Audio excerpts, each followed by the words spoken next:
अस्सलाम वालेकुम नाज़रीन, पल पल न्यूज़ में आप सबका खैर मकदम है और मैं हूं आपके साथ नदीम अकरम। आज 20 फरवरी है और 20 फरवरी को 12 बड़ी खबरें लेकर के मैं आप लोगों के सामने हाजिर हूं, जहां हम बात करेंगे कि कैसे ईरान ने इजराइल के और अमेरिका के जासूसी एजेंसियों को नाकाम कर दिया है। वहीं हम इसमें बात करेंगे कि कैसे सऊदी अरब ने अमेरिका को बड़ा झटका दिया है। वहीं हम इसमें बात करेंगे इजराइल के कमीनेपन की जो लगातार गजा और लेबनान में देखने को मिल रही है। ये तमाम बड़ी खबरें नाजरीन आपकी स्क्रीन पर होंगी। आप लोगों को बता दूं कि बीते 2 दिन पहले जो है मैं जयपुर में था और जयपुर में कुछ चाहने वालों से मुलाकात हुई, जहां नौजवानों ने घेर लिया, जो कि आप तस्वीर देख रहे हैं। और बहुत अच्छा लगता है जब कोई भीड़ में से आकर के कहता है कि नौजवान साथी के नदीम भाई आपके हर वीडियो को देखते हैं, और ऐसे समय पर जब आज लोग अपने माँ बाप की नहीं सुनते, आप पूरे वीडियो को बारीकी से सुनते हैं। आप लोग जो हैं हमारी ताकत हैं, आप लोग ही हमारी हिम्मत है, क्योंकि हम वो वाले पत्रकार तो है नहीं जो कह दें कि भैया आज यहां आ रहे हैं, आज वहां आ रहे हैं और हजारों की भीड़ दिखाई जाए। चाहे हजारों की भीड़ में 4 लोग भी पल पल न्यूज को जानने वाले मिल जाएं देश के किसी भी शहर में, तो यही हमारी असली ताकत होती है। जहां पहली खबर अपनी स्क्रीन पर देख सकते हैं, सऊदी अरब को तुर्की से जंगी जहाज, बख्तरबंद गाड़ियां और मिसाइलें हासिल होंगी। यह कदम उस वक्त उठाया जा रहा है जब अमेरिका और सऊदी अरब के ताल्लुकात पहले जैसे मजबूत नहीं रहे हैं। बता दें कि इस डील के बाद सऊदी अरब की अल अस्करी ताकत में इजाफा होगा। वो अब सिर्फ अमेरिका पर निर्भर नहीं रहेगा। यह भी कहा जा रहा है कि तुर्की और सऊदी अरब के बीच बढ़ती करीबियों से अमेरिका और पश्चिम दुनिया में बेचैनी बढ़ सकती है। तुर्की जो अपनी डिफेंस इंडस्ट्री के लिए मशहूर होता जा रहा है, इस वक्त बेरे कतार TB2 ड्रोन और आधुनिक जंगी सिस्टम बेचने वाले देशों में शुमार हो गया है। इस डील से तुर्की को भी एक नया इंडस्ट्रियल मुनाफा मिलेगा। सऊदी अरब के साथ उसके ताल्लुकात और ज्यादा मजबूत होंगे। अब सवाल यह उठता है कि क्या सऊदी अरब का यह कदम अमेरिका को खुली चुनौती है? क्या इस सौदे से मिडल ईस्ट की सियासत में कोई नया बदलाव देखने को मिलेगा? वहीं नाजरीन आप दूसरी खबर भी अपनी स्क्रीन पर देख सकते हैं। अमेरिका ने फिलिस्तीनी अथॉरिटी की सिक्योरिटी फोर्सेस की फंडिंग को मुकम्मल तौर पर रोक दिया है। अमेरिका ने आधिकारिक तौर पर फिलिस्तीनी अथॉरिटी की सिक्योरिटी फोर्सेस के लिए दी जाने वाली तमाम फंडिंग को मुकम्मल तौर पर सस्पेंड कर दिया है। इस फैसले के बाद मकबूजा पश्चिमी किनारे में मौजूद फिलिस्तीनी अथॉरिटी की सिक्योरिटी फोर्सेस को तगड़ा झटका लग सकता है। ये वही फोर्सेस है जो अमेरिका की मदद से अमनो अमान बनाए रखने का दावा करती रही है। अमेरिकी हुकूमत की तरफ से कहा गया है कि यह फंडिंग रोकने का फैसला कानूनी पाबंदियों की वजह से लिया गया है। कुछ रिपोर्ट्स के मुताबिक अमेरिकी कानून के तहत ऐसी किसी भी हुकूमत को फंडिंग देना मुश्किल हो जाता है जिस पर किसी भी तरह का अल एहतजाज लग सकता है। मगर सवाल यह उठता है कि क्या यह फैसला फिलिस्तीनी अथॉरिटी को और ज्यादा कमजोर करने की साजिश है? क्या इस कदम से मकबूजा फिलिस्तीनी इलाकों में नई बेचैनी और बद इंतजामी पैदा होगी?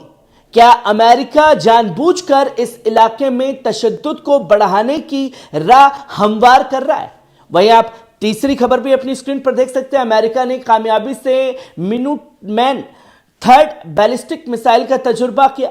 अमेरिका ने एक और दिफाई कदम उठाते हुए मिनुटमैन 3rd बैलिस्टिक मिसाइल का कामयाब तजुर्बा हासिल किया है। बताया जा रहा है कि यह मिसाइल 13,000 किलोमीटर तक मार करने की सलाहियत रखती है, जो इसे दुनिया के सबसे खतरनाक जंगी हथियारों में शामिल कर देता है। अमेरिका हुकूमत और पेंटागन के मुताबिक इस तजुर्बे का मकसद सिर्फ अमेरिकी कौमी दिफा को मजबूत करना है, लेकिन यह ऐसे वक्त में किया गया है जब रूस और चीन के साथ अमेरिका के ताल्लुकात पहले से ज्यादा कशीदा हो चुके हैं। बता दें कि मिनुटमैन थर्ड मिसाइल न्यूक्लियर हथियार ले जाने भी सलाहियत रखती है और अमेरिकी अस्करी ताकत का एक अहम हिस्सा मानी जाती है। यह मिसाइल मच 23 की स्पीड से अपने निशाने तक पहुंच सकती है, यानी आवाज की रफ्तार से तकरीबन 23 गुना तेज। अब यह सवाल है कि क्या अमेरिका दुनिया को एक नए हथियारों की दौड़ की तरफ ले जा रहा है? क्या यह तजुर्बा रूस और चीन को एक नया पैगाम देने की अमेरिका के जरिए कोशिश है? वहीं आप चौथी खबर भी अपनी स्क्रीन पर देख सकते हैं। यूक्रेन जंग की कीमत $320 अरब, जेलेंस्की का बयान। यूक्रेन के सदर जेलेंस्की ने एक बड़ा इंकशाफ किया है। उनका कहना है कि रूस यूक्रेन जंग अब तक $320 अरब की लागत तक पहुंच चुकी है। जेलेंस्की के मुताबिक $120 अरब की रकम यूक्रेनी अवाम ने अपनी जेब से अदा की है, जबकि $200 अरब अमेरिका और यूरोप ने इस जंग को जारी रखने के लिए मुहैया कराए हैं। यह बयान ऐसे वक्त में आया है जब रूस और यूक्रेन के दरमियान जंग को 2 साल से ज्यादा हो चुके हैं। यूक्रेन की माशी हालत दिन ब दिन बिगड़ती जा रही है। क्या यह जंग यूक्रेन के लिए एक नया बोझ बन चुकी है? क्या अमेरिका और यूरोप अब भी यूक्रेन की मदद जारी रखेंगे या फिर जंग को खत्म करने की कोई राह तलाशी जाएगी? वहीं आप पांचवी खबर भी अपनी स्क्रीन पर देख सकते हैं। आईआरजीसी ने अमेरिका, इजराइल समेत कई मुल्कों की जासूसी एजेंसियों को नाकाम कर दिया है। दोस्तों, ईरान से एक बड़ी और अहम खबर सामने आई। IRGC Islamic revolutionary guard corps ने अमेरिका, इजराइल और दिगर मुल्कों की जासूसी एजेंसियों की घुसपैठ को नाकाम कर दिया है। ईरान हुकाम के मुताबिक मुख्तलिफ गैर मुल्की अफराद और मुसाफिरों की शक्ल में ईरान में दाखिल होने की कोशिश की जा रही थी, मगर आईआरजीसी के सिक्योरिटी एहलकारों ने इन्हें बेनकाब करने इन एजेंट्स को गिरफ्तार कर लिया। ईरानी जराये का कहना है कि ये अफराद ईरान के हसास इदारों में दखलंदाजी करने और जासूसी करने की साजिश में मुलव्विस थे। उनका मकसद ईरानी दिफाई निजाम और सियासी हालात को कमजोर करना था। दोस्तों, अब सवाल यह उठता है कि क्या अमेरिका और इजराइल ईरान के अंदरूनी मामलों में मजीद मुदाखलत करना चाहते हैं, और क्या यह साजिश मिडल ईस्ट में किसी नए टकराव की बुनियाद रखने जा रही है? वहीं आप छठी खबर भी अपनी स्क्रीन पर देख सकते हैं। पाकिस्तान ने किया बड़ा फैसला। पाकिस्तान हुकूमत ने एक बड़ा और अहम फैसला किया है, जिससे तहत मुल्क में मौजूद 15 लाख अफगान पनाह गुजानी को बाहर निकालने की तैयारियां शुरू हो गई है। पाकिस्तान हुकूमत का यह कहना है कि मुल्क में गैर कानूनी तौर पर रहने वाले अफगान शरणार्थियों को हर हाल में मुल्क छोड़ना होगा। बताया जा रहा है कि इस इजलास में पाकिस्तान की सिक्योरिटी और सियासी क़यादत ने मिलकर यह बड़ा फैसला किया है। अब रिपोर्ट्स के मुताबिक इस कदम की बड़ी वजह पाकिस्तान में बढ़ती सिक्योरिटी खतरे और माशी दबाव को बताया जा रहा है। पाकिस्तान का यह दावा है कि कई अफगान पनाह गुजानी गैर कानूनी कारोबार और बद इंतजामी में मुलव्विस पाए गए हैं, जिससे मुल्क को लगातार नुकसान हो रहा है। लेकिन सवाल यह उठता है कि क्या पाकिस्तान का यह फैसला अफगानिस्तान और पाकिस्तान के ताल्लुकात को और ज्यादा कशीदा कर देगा? क्या यह कदम हजारों अफगान खानदानों को पूरा बेघर करने की वजह बनेगा? वहीं आप सातवीं खबर भी अपनी स्क्रीन पर देख सकते हैं। नासा ने खोजा एक खतरनाक शाहबिया। एक नई और अहम खबर सामने आ रही है। नासा ने एक बड़ा इंकशाफ किया है। एक शहाबिया को डिटेक्ट किया, जिसके 2032 में जमीन से टकराने का 3.1 इम्कान बताया जा रहा है। नासा के साइंसदानों के मुताबिक यह इम्कान आमतौर पर पाए जाने वाले खबरों से ज्यादा है, लेकिन अभी इसे यकीनी खतरा नहीं कहा जा सकता। इस शहाबिया की गिजाइश और रफ्तार का ताजिया किया जा रहा है ताकि इसके असल असरात का अंदाजा लगाया जा सके। अगर ये शहाबिया जमीन से टकराता है تو اس سے ایک بڑا تباہی ممکن ہوگی۔ لیکن ناسا کی ریسرچ ٹیم کا کہنا ہے کہ اس شہابیہ کے راستے کو قریب سے دیکھا جا رہا ہے اور اس کے زمین سے ٹکرانے کی کوئی تصدیق شدہ گارنٹی نہیں آئی ہے۔ وہی آپ 8ویں خبر بھی اپنی اسکرین پر دیکھ سکتے ہیں۔ بچوں کی پیدائش میں ہندوستان بنا دنیا کا نمبر 1۔ ہندوستان سے ایک بڑی خبر سامنے آئی جہاں ایک ریکارڈ قائم کیا گیا۔ اس بار یہ کسی معاشی یا ٹیکنالوجی سے جڑا ہوا نہیں ہے بلکہ آبادی کی بڑھوتری سے جڑا ہوا ہے دوستو۔ ایک رپورٹس کے مطابق بھارت اس وقت دنیا میں سب سے زیادہ بچوں کی جنم دینے والا ملک بن چکا ہے۔ یہاں ہر گھنٹے 2500 سے زیادہ بچے پیدا ہو رہے ہیں جو کسی بھی دوسرے ملک سے زیادہ ہے۔ یہ رپورٹ بتاتی ہے کہ ہندوستان میں سالانہ کروڑوں بچوں کی پیدائش ہوتی ہے جو ملک کے آبادی کے تیزی سے بڑھنے کا اشارہ کرتا ہے۔ لیکن سوال یہ اٹھتا ہے کہ کیا یہ بڑھتی آبادی ہندوستان کے لیے ایک طاقت ثابت ہوگی یا پھر ایک نیا چیلنج بن کر کے ابھرے گی؟ وہیں آپ 9ویں خبر بھی اپنی اسکرین پر دیکھ سکتے ہیں۔ ٹرمپ نے چین کو زمین خریدنے سے روکنے کا اعلان کیا۔ امریکہ کی سیاست میں ایک بار پھر ایران چین کے ساتھ میں تنازع گرم ہو گیا ہے۔ سابق امریکی صدر ڈونلڈ ٹرمپ نے ایک بیان دیا جس میں انہوں نے کہا کہ اگر وہ دوبارہ راشٹرپتی بنتے تو چین کے امریکی زمین خریدنے کی مکمل طور پر روک دیں گے۔ رپورٹس کے مطابق اس وقت چین کی مختلف کمپنیاں اور سرمایہ کار امریکہ میں تقریباً 3.8 لاکھ ایکڑ زمین کی ملکیت رکھتے ہیں۔ ٹرمپ کا کہنا ہے کہ امریکہ کی کھیتی باڑی کی زمین کو غیر ملکی افراد اور دشمن ملکوں کو بیچنے کی اجازت نہیں دی جانی چاہیے۔ ٹرمپ نے یہ بھی دعویٰ کیا کہ چین امریکہ کی زرعی زمین خرید کر سیکیورٹی خطرات پیدا کر سکتا ہے اور یہ امریکی معاشی خود مختاری کے لیے ایک نیا اور بڑا چیلنج بن سکتا ہے۔ وہی آپ 10ویں خبر اپنی اسکرین پر دیکھ سکتے ہیں۔ IRGC کے ایئر اسپیس کمانڈر حاجی زادے کا بڑا دعویٰ۔ ایران کے IRGC ایئر اسپیس کمانڈر امیر علی حاجی زادے نے ایک حیرت انگیز بیان دیا ہے۔ ان کا کہنا ہے کہ ایران کے پاس اتنی زمینیں میسائل بیس ہیں کہ اگر ہر ہفتے ایک بیس ظاہر کیا جائے تو ان سب کو دکھانے میں پورے 2 سال لگیں گے۔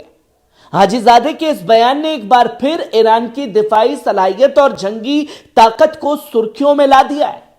دنیا جانتی ہے کہ IRGC پچھلے کئی سالوں سے اپنی میسائل طاقت کو مضبوط کرنے میں لگا ہوا ہے اور یہ بیان اسی سلسلے کی ایک نئی کڑی سمجھی جا رہی ہے۔ ایران کی IRGC فورس اپنی زمین میسائل چھاونیوں کے لیے مشہور ہے۔ ان بیسوں کو اس طرح تیار کیا گیا ہے کہ موسم، جنگی حالات یا دشمن کے حملوں سے محفوظ رہے۔ لیکن سوال یہ اٹھتا ہے کہ کیا ایران کی یہ طاقت مڈل ایسٹ کی سیکیورٹی کو ایک نیا چیلنج پیش کرے گی؟ کیا یہ بیان امریکہ اور اسرائیل کے لیے ایک نئی چیتاونی سمجھی جائے؟ وہیں آپ 11ویں خبر بھی اپنی اسکرین پر دیکھ سکتے ہیں۔ طباس میں اسرائیلی فوج کے ساتھ مٹبھیڑ میں 3 فلسطینی شہید ہو گئے ہیں۔ حماس نے ماتم کا اعلان کیا۔ مقبوضہ پشچم کنارے ایک بار پھر اسرائیلی فوج کے ظلم کا گواہ بنا ہے۔ طباس کے الفرا پناہ گزینی کیمپ میں اسرائیلی فوج کے حملے کے دوران 3 فلسطینی نوجوان شہید ہو گئے۔ حماس نے ان شہیدوں کے غم میں ماتم کا اعلان کیا۔ شہید ہونے والوں کی شناخت یوسف طے، محمد باریہ اور یوسف الاسمر کے طور پر ہوئی ہے۔ المائدین کی رپورٹ کے مطابق اسرائیلی فوج نے ان نوجوانوں کی لاشوں کو ضبط کر لیا ہے اور ان کے اہل خانہ کو دفنانے کی اجازت تک نہیں دی گئی ہے۔ اس مٹبھیڑ میں فلسطینی مجاہدین اور اسرائیلی فوج کے بیچ زبردست جھڑپ ہوئی ہے۔ اسرائیلی فوج نے ایک گھر کا محاصرہ کر کے اسے اینرگا اینٹی ٹینک گرینیڈ سے نشانہ بنایا۔ اس کے جواب میں فلسطینی مجاہدین نے وسفوٹک سے جوابی حملہ کیا۔ اسی دوران نابلس میں بھی اسرائیلی فوج اور فلسطینی عوام کے بیچ جھڑپیں ہوئیں۔ فلسطینی ریڈ کرسنٹ نے بتایا کہ بیتا قصبے میں اسرائیلی فوج کی گولی باری میں 15 سالہ لڑکا زخمی ہو گیا ہے۔ इसके अलावा नबलुस के टेल गांव में भी इजरायली फौज ने फलस्तीनी मकानों पर धावा बोल दिया, जिसके बाद नौजवानों और इजरायली फौज के बीच सख्त मुठभेड़ देखने को मिली। और ये तमाम हमले तब हो रहे हैं दोस्तों जब पूरी तरीके से सीज फायर के नियमों का पालन किया जाने की बात कही गई है। वहीं आप आखिरी और 12वीं खबर भी देख सकते हैं। दक्षिण सीमावर्ती इलाकों में तैनात है, लेकिन इजराइल अपनी जिम्मेदारियों से बचने और लेबनानी खुद मुख्तारी के खिलाफ वर्जी करने में लगा हुआ है। जो कमीनापन गजा के अंदर चल रहा है, वही कमीनापन लेबनान में भी दोहराया जा रहा है। लेबनानी फौज के मुताबिक इजरायली फौज अब भी कई सरहदी नुक्तों पर मौजूद है। उसका मुकम्मल पूर्ण वापसी अब तक अमल में नहीं आया है, जिसकी मुतालबा आलमी मुआहिदों और यूएन करारदादों के खुसूसन 1701 करारदाद के तहत किया गया था। लेबनानी फौज ने यह भी कहा कि उसके खुसूसी दस्ते तबाहशुदा इलाकों को बहाल करने में मसरूफ हैं। वे राख और मलबा हटाने, सड़कों को खोलने और इजरायली हमलों से पैदा हुए खतरनाक असले को खत्म करने का काम कर रहे हैं। हालांकि इजराइल ने डेडलाइन से ठीक पहले ऐलान किया कि वो अब भी सरहद के करीब 5 अहम स्ट्रेटेजिक नुक्तों पर फौज रखेगा, जिसमें इजरायली दावों के मुताबिक ये इलाके फ्रंटियर पर नजर रखने और तत्काल खतरों को रोकने के लिए जरूरी है। इजरायली ज्यादती का सिलसिला यही नहीं रुका।